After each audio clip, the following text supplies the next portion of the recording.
time in our history. Last year was the first 6-win conference season in OSU history. He needs no introduction. He's the head coach of the Cowboys, Mike Gundy.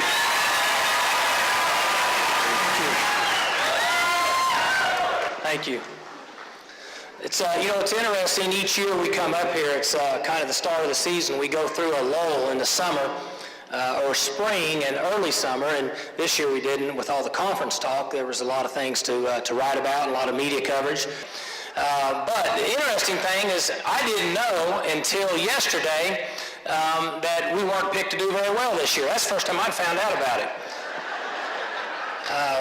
Well, it's a good question. He asked about our ability to throw the ball down the field further instead of short passing game. And this offense, I've only learned about 25% of it. I'm in the same situation I was in when Coach Fedora came in 6 years ago, and I'm just kind of sitting back and I'm trying to learn.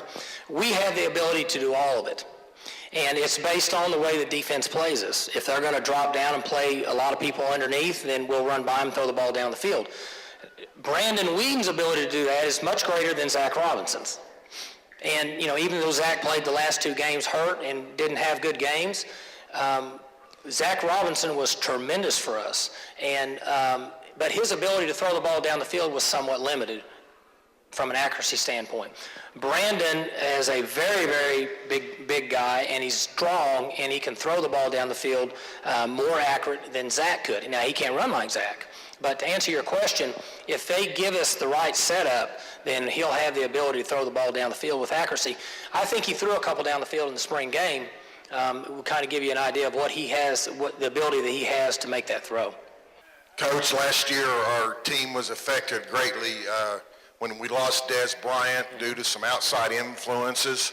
This seems to be a rampant problem in college football. It's been in the news with agents and former NFL players coming into programs.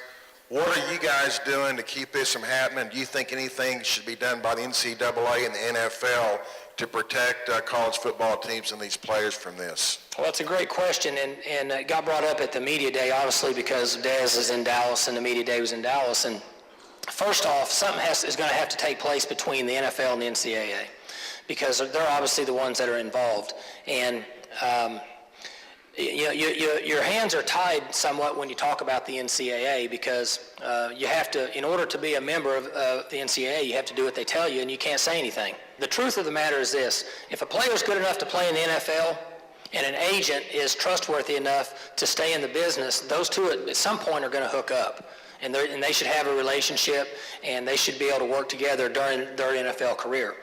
We educate our players several times a year on agents. We have agents come in and talk to our team. We have NFL administration, front office guys come in and talk to our team. We tell them all the time. I love Dez Bryant. Dez Bryant was told 6,000 times to not get involved with anybody that would be affiliated with an agent. 0. Unfortunately, when you're 18, 19, 20, and 21, and you've got people that are there that they know who they are, they're in the limelight, and they may have money, they can promise them things that we can't, they get guided in the wrong direction.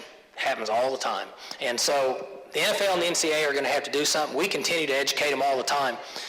Hopefully at Oklahoma State, the tragedy that we went through last year, losing the best receiver in the country, our players should open their eyes, and they should say, wow, it's not worth that. It come into discussion at work and everything about being red and stuff like that, and I told them, I said, red itches. Yeah. So, I don't do anything like that. But we red shirt our people. Can't we orange shirt them? Well, that's a good point. And, that's a good point.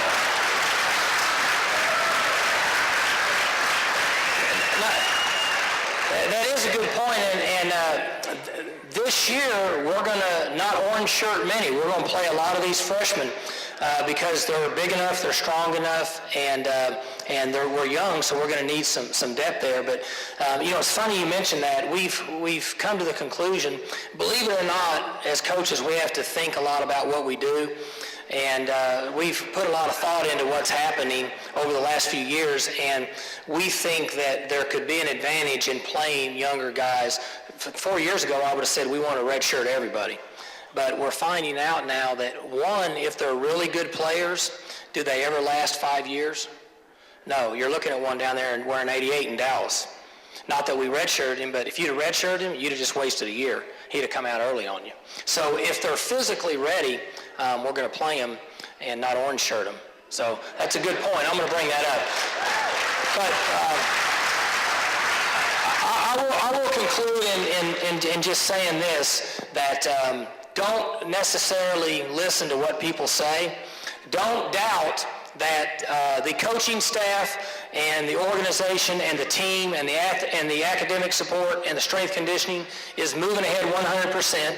Don't concern yourself that our players aren't told every day and we don't push them and move them in the right direction to be good students and good people and good football players. We do it every single day, because when they leave our program and they're out there 10 years from now, we want everybody that's in this room that loves Oklahoma State, that's why we're different than everybody else, to be proud of them and who they are and what they've accomplished. And they know that. They're told that. If you find a player on our team, you ask them if they've ever been told that I care about them on the field, but I really care about what they're doing 10 years from now, so they can come here and wear orange and we can be proud of who we are and the direction we're going. That has not changed. So fly your flags, buy your season tickets, and get ready to go on September 4th. Thank you. Head coach Mike Gundy.